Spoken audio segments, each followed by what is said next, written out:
देखिए हर खबर यहीं पर, सब्सक्राइब कीजिए TV9 भारतवर्ष। कोरोना संक्रमण से बचने के लिए सरकार और प्रशासन लगातार लोगों को सतर्कता बरतने की अपील करते आ रहे हैं। सोशल डिस्टेंसिंग का ख्याल रखने के लिए कहा जा रहा है। हालांकि लोग इसका पालन भी कर रहे हैं, लेकिन कभी मुंह का जायका बदलने के लिए तो कभी जरूरत पूरी करने के लिए ऑनलाइन डिलीवरी सिस्टम का इस्तेमाल हो रहा है। अगर आप भी डोर स्टेप डिलीवरी ले रहे हैं तो सावधान हो जाएं, क्योंकि दिल्ली के पिज्जा डिलीवरी बॉय के कोरोना पॉजिटिव पाए जाने के बाद यह आशंका बढ़ गई है कि कहीं घर में कोरोना की डिलीवरी तो नहीं होगी। इससे बचने के कुछ तरीके हम आपको बता रहे हैं। ऑनलाइन डिलीवरी वाली कंपनियां नो कॉन्ट्रैक्ट डिलीवरी का ऑप्शन दे रही हैं। इसमें डिलीवरी बॉय आपका सामान आपके घर के बाहर छोड़कर चला जाता है।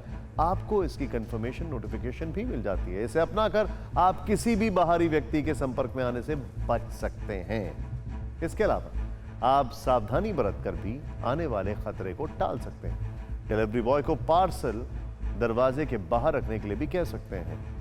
डिलीवरी लेते वक्त ध्यान रखें कि आप पार्सल को सीधे अपने हाथ से ना छुएं। मुमकिन हो तो पार्सल छूते समय ग्लव्स का इस्तेमाल करें। डोर स्टेप डिलीवरी में कैश पेमेंट ना करें तो बेहतर होगा। ऑनलाइन पेमेंट करने से संपर्क की संभावना घट जाएगी। डोर स्टेप डिलीवरी से जो पार्सल आप तक पहुंच रहे हैं उसे सबसे पहले सैनिटाइज जरूर करें। पार्सल के सैनिटाइजेशन होने की जब आपको तसल्ली हो जाए तब आप अपने हाथों को साबुन से 20 सेकंड तक जरूर धोएं। पार्सल में खाने का सामान हो तो उसे घर में मौजूद साफ सुथरे बर्तन में पलट लें।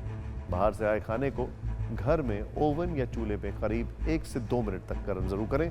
इससे कीटाणु नष्ट होंगे। इन तमाम काम के बाद फिर से साबुन और पानी से 20 सेकंड से ज्यादा वक्त तक हाथ को धोएं और हाथ से नाक, मुंह या आंख को न छुएं। खाने की चीज के अलावा कोई डिलीवरी हो जैसे किताब, कपड़े, जूते या फिर घरेलू सामान, उन्हें भी सैनिटाइज करें। अगर आप इन सावधानियों को गंभीरता से लेंगे तो डोर स्टेप डिलीवरी के दौरान फैलने वाले संक्रमण से भी आप बच सकते हैं।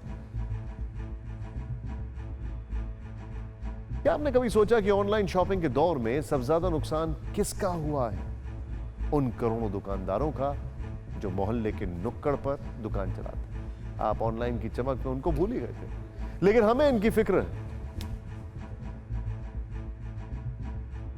बड़े शहरी इलाकों से लेकर कस्बाई क्षेत्र तक ऑनलाइन स्टोर्स की डोर स्टेप डिलीवरी ने ग्राहकों का जीवन आसान बना दिया था, लेकिन अब फिर से जरूरी सामान के लिए लोगों को उन्हीं किराना दुकानों पर जाना पड़ रहा है जो पिछले कुछ समय में अपने अस्तित्व के लिए लड़ रहे थे। पिछले करीब 1 दशक में टेक्नोलॉजी के क्षेत्र में बड़ा बदलाव आया है। ऑनलाइन स्टोर्स यानी ई-कॉमर्स कंपनियों की संख्या में आश्चर्यजनक बढ़ोतरी हुई है।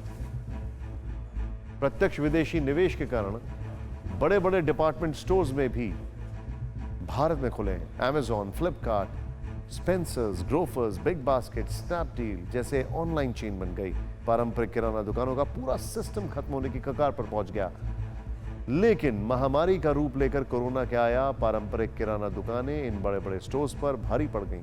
संक्रमण काल में ई-कॉमर्स कंपनियां, ये डिपार्टमेंटल स्टोर काम नहीं आए, बल्कि काम आई आपकी अपनी पुरानी विश्वास वाली किराने की दुकान।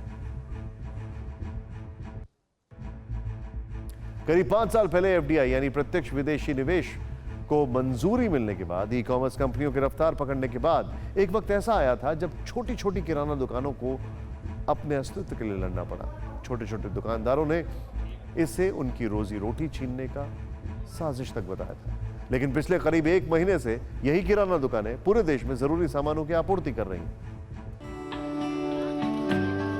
लॉकडाउन के बीच लोगों का परंपरागत किराना दुकानों पर विश्वास जागा है।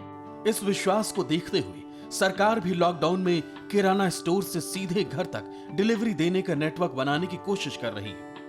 इस वक्त किराना दुकानों की जो तस्वीर दिख रही है वो चौंकाने वाली है। किराना दुकानों पर ठीक वैसे लोग पहुंच रहे हैं जैसे करीब 1 दशक पहले पहुंचते थे। फिर से अभी हम देसी सारी चीजों पे आ रहे हैं। आज इस मुश्किल समय में भी अगर आप देखेंगे तो हम वापस इन्हीं दुकानों पे सामान लेने के लिए आ रहे हैं। ऑनलाइन सिस्टम तो एक मिडिल क्लास के लिए पहले भी फेल था, ये उन्हीं के लिए ही था और मेरे ख्याल से आज उनके लिए हो सकता है आज भी अवेलेबल है। जो आपका पड़ोस में दुकान है, जो ऐसी अपनी मार्केट है, उससे काफ़ी फर्क हुआ है। मॉल बंद है, कुछ है, कोई फर्क नहीं पड़ता इससे। ग्राहकों का भरोसा उन्हीं किराना दुकानों पर दोबारा काबिज हुआ है जहां से परंपरागत रूप से जरूरी सामान की खरीदी की जाती थी। लेकिन ये हुआ कैसे, इसे जानिए। कोरोना काल में लॉकडाउन की वजह से समस्या आई कि खाने पीने का सामान घर कैसे पहुंचे। ई कॉमर्स कंपनियों ने लॉकडाउन में होम डिलीवरी करने से हाथ खड़े कर दिए। लॉकडाउन की वजह से लोग लंबी दूरी तय करके डिपार्टमेंटल स्टोर तक भी नहीं जा सके, इसलिए उनके काम पास की वही दुकान आई जहां से परंपरागत रूप से खरीदी होती रही है। सिर्फ इतना ही नहीं, इन किराना दुकानों पर सोशल डिस्टेंसिंग का पालन भी कराया जा रहा है। मार्केट में अब जो हम दुकानदार बैठे हैं, यही मेन लोगों के काम आया और हमारी सोच भी यही रही कि पुलिस वाले अपनी ड्यूटी कर रहे हैं, डॉक्टर अपनी ड्यूटी कर रहे हैं, हम भी क्यों ना ड्यूटी करके अपनी आगे आके लोगों का माल पहुंचाएं। ऑनलाइन पर आप अगर देखें तो सब लोगों ने अपने ब्रांड बना लिए हैं। कि जो भी कस्टमर दुकान में आ रहा है वो सब हैंड वॉश लेके दुकान के अंदर आएंगे। अब जब कोरोना वायरस ज्यादा हो गया, लॉकडाउन बढ़ गया, अब हमने किया है कि जो भी इंसान अंदर आ रहा है वो पहली बात तो मास्क लगाएगा। अगर मास्क नहीं होता तो मास्क भी हम लोग ही प्रोवाइड करते हैं लोगों को। और दूसरी बात हैंड वॉश करके आए, एक टाइम पर 3 कस्टमर आएंगे सिर्फ वो भी सोशल डिस्टेंसिंग करेंगे। लेकिन इस वक्त छोटी किराना दुकानों की दिक्कत है सप्लाई चेन को जोड़ना, क्योंकि अचानक इन दुकानों में ग्राहकों की संख्या बढ़ गई है। इसलिए पारंपरिक दुकानदार खुद होलसेलर्स के पास जाकर वो सामान भी जुटा रहे हैं जो ग्राहकों के लिए इस वक्त जरूरी है। जो चीजें पहले एक रेट पे आती थी वो उनसे 150 रुपए पीस पे बढ़ गया, ऐसा रेट बढ़ा है। तो हम लोगों ने जहाँ से प्रोक्योर हो पाया अपनी गाड़ी भेज के माल मंगवाया। हैंड टू हैंड पेमेंट्स हुई बहुत ज्यादा, मतलब अगर हम लोग कहीं से 1 लाख का माल भी मंगवाए तो दे आर सेइंग कि हैंड टू हैंड पेमेंट दे दो हमें। तो वो चीजें हम लोगों ने बहुत ओवरकम की हैं। अंदर जाते हैं मार्केट में, जो जहाँ से माल मिल रहा है हमारा लड़का जाता है उठा के खुद ही लेके आना पड़ता है हम लोगों को। दिल्ली के न्यू कोंडली मार्केट एसोसिएशन की कोषाध्यक्ष के मुताबिक इस वक्त विपरीत परिस्थिति में भी किराना दुकानदार वो सेवा दे रहे हैं जो मुश्किल है, लेकिन ग्राहकों की कमी नहीं आने दी जा रही। मार्केट का हर दुकानदार अपनी जान जोखिम में डाल करके दुकान खोल रहा है, स्टाफ को मैनेज कर रहा है, खुद मेहनत कर रहा है। सवेरे 6 बजे आकर के शाम को 7-8 बजे तक दुकान खोलता है कि किसी भी कस्टमर को खाने पीने की आइटम में दिक्कत ना हो। इस रिपोर्ट से एक बात तो साफ है कि इस वक्त देश का भरोसा परंपरागत किराना दुकान ही है और दुकानदार सेवक की भूमिका में। परवाह देश की, सोमवार से शुक्रवार रात 10 बजे TV9 भारतवर्ष पर।